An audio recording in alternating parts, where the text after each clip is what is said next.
అప్పుడు చంద్రబాబు నాయుడు గారు ఉన్నప్పుడు సింగిల్ బెడ్రూమ్ హౌసెస్ కట్టించినటువంటి నగర్ అది మొత్తం కూడా కూలిపోతున్నటువంటి పరిస్థితి ఉంది. మరి అవి తీసేసి అక్కడ డబుల్ బెడ్రూమ్స్ కడతా అని చెప్పారు కానీ ఇంతవరకు దాని మీద శ్రద్ధ పెట్టలేదు.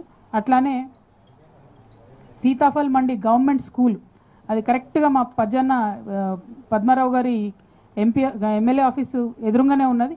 అది కూలగొట్టి పెట్టిండ్రు కానీ ఇంతవరకు కడతలేరు. మేము ఆడ చూద్దామని పోయే వరకు అసాంఘిక కార్యకలాపాలు మంచిగా యథేచ్ఛగా కొనసాగుతున్నటువంటి పరిస్థితి కనబడ్డది. దాన్ని తొందరగా స్కూల్ని కట్టాలని చెప్పి నేను కోరుతున్నా. అంటే మంచిగా ఉండే స్కూలు 1000 మంది పిల్లలు ఉండే, వీళ్ళు కొత్త స్కూల్ కడతామని పడగొట్టేసి ఇప్పుడు ఏమైపోయింది 350 మంది పిల్లల్ని ఏదో స్కూల్లో టైంపాస్ కేసేసారు. మిగతా 600 మంది పిల్లలు ఎక్కడెక్కడికి పోయినరో చెల్లా చెదరైపోయారు. మొత్తం కట్టకుండా పెట్టిండ్రు. దాని మీద తప్పకుండా దృష్టి పెట్టాలి ప్రభుత్వం అని నేను డిమాండ్ చేస్తూ ఉన్నాను.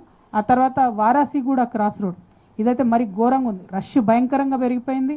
ఎన్నో రోజుల నుంచి రోడ్ వేస్తామంటారు. మేము అక్కడ దిగి చూసినాం. అంటే ఎట్లా అంటే 1950లో ఉన్న హైదరాబాద్ ట్రాఫిక్కి సరిపోయేటట్టు ఉంది ఆ రోడ్. ఇప్పుడున్న దానికైతే సరిపోయేటట్లేదు. కాబట్టి ఆ రోడ్డు విస్తరణ పనులు చేపట్టాలని డిమాండ్ చేస్తున్నాం. అట్లనే ముషీరాబాద్ నియోజకవర్గంలో అడిక్మెట్ బస్తీ సందర్శించిన కాడనే ఈ నీళ్ళ బాటిల్ దీని పరిస్థితి పెట్రోల్ వాసనతో ఘోరంగా ఉన్నది. మరి దీన్ని వెంటనే సరిచేయాలని చెప్పి స్థానికులందరూ కూడా కోరుతున్నటువంటి పరిస్థితి. మరి ఈరోజు పొద్దున ఖైరతాబాద్ ఈరోజే కదా కార్వాన్ నిన్నటిది ఇంకొక 2 ఉన్నాయి. నిన్న కార్వాన్లో వెళ్ళినాం. వెళ్తానే బాపుఘాట్ దగ్గరికి వెళ్ళినాం. అక్కడ ఇంతకుముందు నేను చెప్పినట్టు పరిస్థితి ఉండే. ఆ తర్వాత జియాగూడ కబేల బేసికలీ అక్కడ మొత్తం మేకల మండి ఉంది. జియాగూడలో మేకల వ్యాపారం జరుగుతుంది. కానీ ఆ కరణ్ సింగ్ మార్గ్ నుంచి ఆల్మోస్ట్ హైకోర్టు పోయే వరకు ఒక సైడ్ ఆఫ్ ద రోడ్ ఎవరు వాడుతూనే లేరు. ఎన్ని ఇయర్స్ నుంచి పెండింగ్ అయిపోయిందో. Every high court judge passes through there, every high court lawyer passes through there. Easiest road to the airport అదే. అయినా కూడా అసలు ఇంతవరకు అది పట్టి లేకుండా ఉన్నది. రోడ్ మీదనే మేకలు అమ్ముతున్నటువంటి పరిస్థితి ఉంది. అంటే ఎయిర్పోర్ట్కి పోయేటోళ్ళు వచ్చిన వాళ్ళందరూ కూడా హైదరాబాద్లో మేకలు ఎక్కడ దొరుకుతాయంటే ఇక్కడ దొరుకుతాయని చెప్పేటట్టు ఉన్నది. అస్సలే బాగాలేదు. ప్రభుత్వం వెంటనే దాని మీద దృష్టి సారించి ఆ డబుల్ రోడ్ చేయాలి. మేకల మండిని ఆధునీకరించాలి.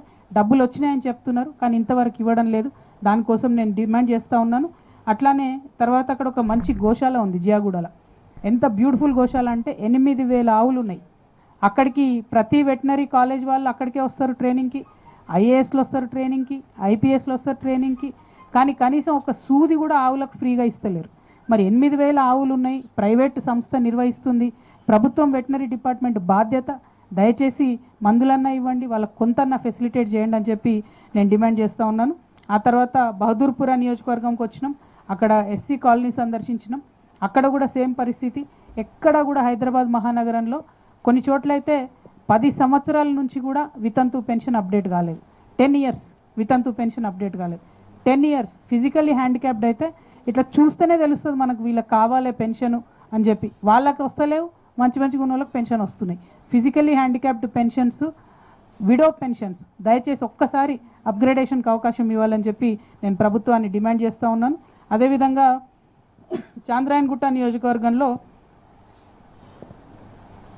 బీసీ బాయ్స్ హాస్టల్కి పోయినాం. వేరే అదర్ ఇష్యూస్ కూడా చూసినాం కానీ బీసీ బాయ్స్ హాస్టల్కి పోయినాం.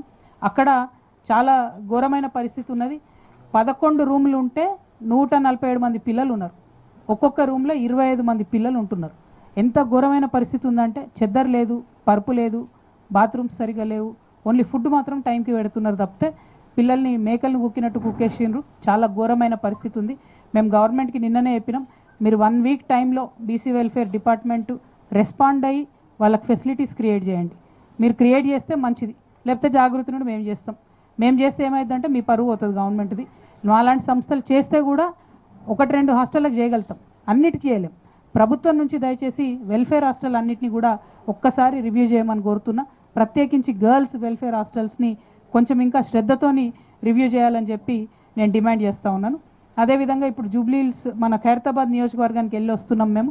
అది ఎంఎస్ మక్తా, బిఎస్ మక్తా 70 ఏండ్ల నుంచి పెండింగ్ ఉన్న ఇష్యూ. 70 సంవత్సరాలు. సీఎంఓకి ఇటుపక్క ఉంటుంది, సీఎంఓకి అటుపక్క ఉంటుంది. ఇప్పుడు డిప్యూటీ సీఎం గారు ఉంటున్నారు ఇటు అటు. అయినా సరే తెలంగాణ వచ్చిన తర్వాత కూడా మరి మక్తా 2 మక్తాల ప్రజల యొక్క ఈ భాగ్యం అయితే మారలేదు. రెగ్యులరైజేషన్ కోసం ప్రభుత్వం దృష్టి పెట్టాలని చెప్పి నేను డిమాండ్ చేస్తూ ఉన్నాను. ఇంకా ఖైరతాబాద్లో 2-3 చోట్లకు పోయొచ్చినాం. ఆల్మోస్ట్ అన్ని చోట్ల సేమ్ ఇష్యూస్. నెక్స్ట్ నాంపల్లిలో బాల్ భవన్ ఉన్నది. మేము చిన్నగా ఉన్నప్పుడైతే స్కూల్ నుంచి పోయేది, ఇప్పుడైతే అది కంప్లీట్గా వాడకంలో లేదు. पब्लिक गार्डन उसको पहले बागे आम बुलाते थे, आम लोगों के लिए निज़ाम सरकार बनाए थे पब्लिक गार्डन.